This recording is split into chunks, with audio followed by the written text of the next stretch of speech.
మా ఫ్రెండ్స్ అందరం కలిసి మ్యాగ్డీబర్గ్ వెళ్దామని ప్లాన్ చేసుకున్నాము. సో అందుకనే మార్నింగ్ లేచి రెడీ అయిపోయి స్టార్ట్ అయిపోయాం. ఇప్పుడు టైం వచ్చేసి మార్నింగ్ 7 o'clock అవుతుంది. బయట చలి దారుణంగా ఉంది, కానీ ఏం చేస్తాం, మనం ట్రిప్ ప్లాన్ చేసినప్పుడు తప్పదు కదా. మార్నింగ్ 7 o'clock కి చీకటి కూడా చూడండి ఎలా ఉందో. ఇక్కడ జర్మన్స్ పర్టిక్యులర్ గా యూజ్ చేసే యాప్ ఒకటి ఉంది, ఆ యాప్ చూపిస్తాను, మీకు కూడా వచ్చేయండి. ఇదే DB యాప్. ఇది జర్మన్స్ అందరి ఫోన్ లో ఉండే మోస్ట్ యూజ్డ్ యాప్. మనం ఏ ప్లేస్ కి వెళ్ళాలన్నా ట్రైన్స్ కోసం చూడడానికి ఈ యాప్ యూజ్ చేయాలి. సర్చ్ లో మనం ఎక్కడ ఉన్నామో ఆ స్టేషన్, అలాగే మనం ఎక్కడికి వెళ్ళాలో ఆ స్టేషన్ కూడా టైప్ చేస్తే మనకి ట్రైన్స్ చూపిస్తుంది.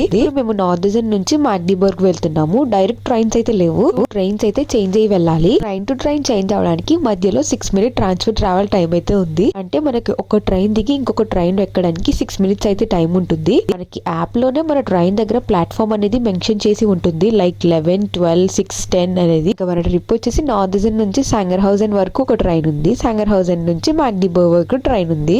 అడ్రస్ మనం చేంజ్ అవ్వాల్సిన ప్లాట్ఫామ్ కూడా మన దిగిన ప్లాట్ఫామ్ పక్కనే వచ్చింది. సో ఈజీగానే చేంజ్ అయిపోయాం. సరే, మన అన్నయ్యలందరూ ఎలా పరిగెడుతున్నారో, వీళ్ళంతా పరిగెట్టేది పాపం ఆ ట్రైన్ ఎక్స్చేంజెస్ కోసమే. ఇంకా మనం మ్యాగ్డీబర్గ్ లో దిగిన తర్వాత ఇది వచ్చేసి గూగుల్ మ్యాప్స్. ఈ గూగుల్ మ్యాప్స్ ని కూడా మనం ట్రైన్స్ చూడడానికి యూజ్ చేయొచ్చు, కాకపోతే అప్పుడప్పుడు చేంజెస్ ఉంటాయి. ఈబీ యాప్ లోనే మనకు కొంచెం క్లియర్ గా ఉంటుంది ప్రతిదీ. కాకపోతే ఈ గూగుల్ మ్యాప్స్ ని మేము ట్రామ్స్ చూడడానికి యూజ్ చేస్తాం. ఇంకా మా జర్నీలో తిరిగి వచ్చేటప్పుడు ఇది హాలే స్టేషన్.